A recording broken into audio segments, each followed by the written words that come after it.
Today, she would have turned 100. There are exhibitions in Los Angeles, London, and Paris. Museums are displaying her dresses, her makeup, and her prescription bottles. Hollywood is celebrating her. The same Hollywood that fired her weeks before she died.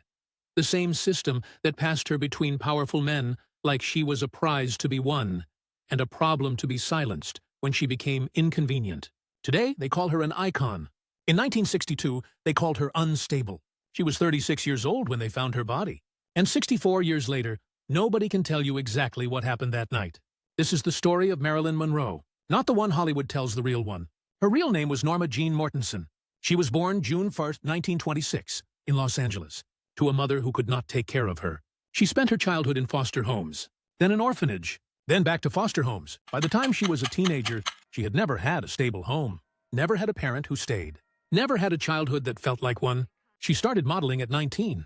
By 24, Hollywood had renamed her. Norma Jeane was gone. Marilyn Monroe was born. And from that moment, she was never allowed to be a person again. She was a product, a persona, a carefully constructed fantasy that studio executives owned and audiences consumed. Gentlemen prefer blondes, some like it hot, the 7-year itch, film after film, poster after poster. The world's most photographed woman. But behind the camera, she was fighting for every role.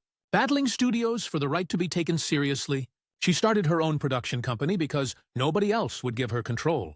She was not just a pretty face. She was smart. She was strategic. She was reading Dostoevsky and studying method acting at the Actors Studio in New York. While Hollywood kept casting her as the dumb blonde, she knew exactly what they were doing to her. And she said so. Hollywood is a place where they'll pay you $1,000 for a kiss and 50 cents for your soul. She sold the kiss. They took the soul anyway. This week, as the world prepares for her 100th birthday, the internet is divided. One side is celebrating.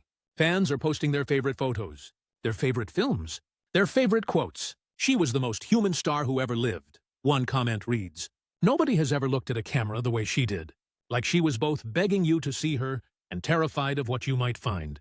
But another side is asking harder questions. Why are we celebrating the system that destroyed her? One post reads, "They fired her from her last film 6 weeks before she died. Now they're charging $25 to see her dress. That's not a tribute. That's an industry profiting off a woman it killed." The Academy Museum in Los Angeles opened an exhibition this week called Marilyn Monroe, Hollywood Icon. It includes her screen-worn costumes, her personal letters, her prescription medication bottles, the same pills that were found next to her body. On display, behind glass, in a museum named after the industry that produced them. Both sides are reacting loudly. Only one side is asking the right question. This week, social media is flooded with Marilyn. Her image is everywhere on Instagram, TikTok, X, the famous white dress over the subway grate, the red lips, the knowing smile.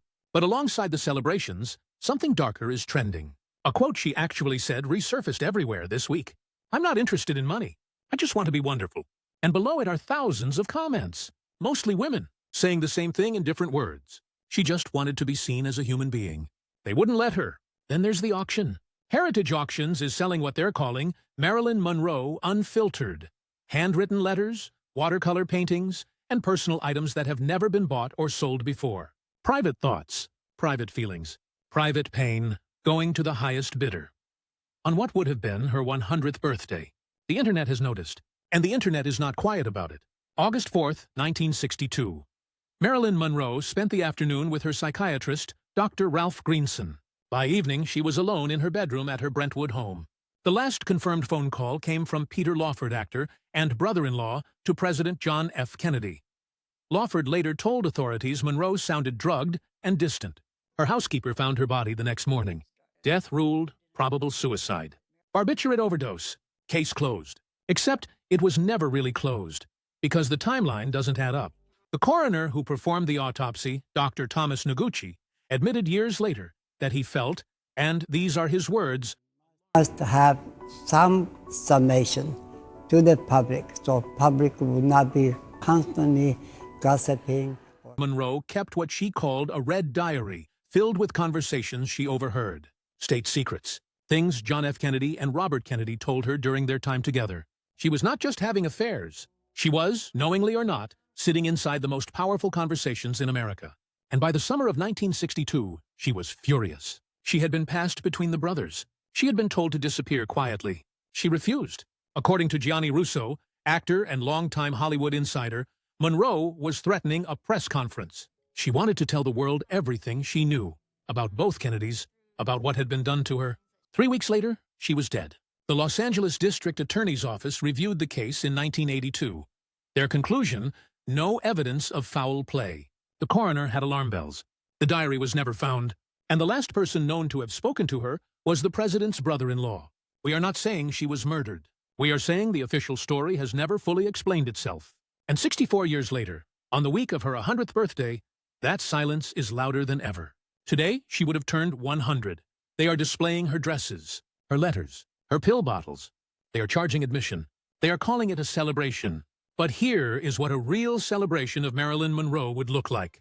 Telling the truth about what Hollywood did to Norma Jeane Mortenson, a little girl from the foster system who remade herself into the most famous woman on the planet and was punished for it. She wanted to be taken seriously. They wouldn't let her. She wanted control of her own career. They fought her at every turn. She wanted to be loved as a person, not a product. And when she became inconvenient to her studio, to powerful men, to the most powerful office in the world, she was gone. At 36, on a quiet street in Brentwood alone, she once said, "I am not a victim of emotional conflicts. I am human." 100 years later, the world is finally starting to believe her. Too late, but finally. What do you think really happened to Marilyn Monroe? Drop it in the comments. I want every theory, every thought, every feeling. Subscribe to Star Gossips. Hit the bell. Because in Hollywood, the biggest stars cast the longest shadows, and Marilyn Monroe's shadow has never left. See you in the next one.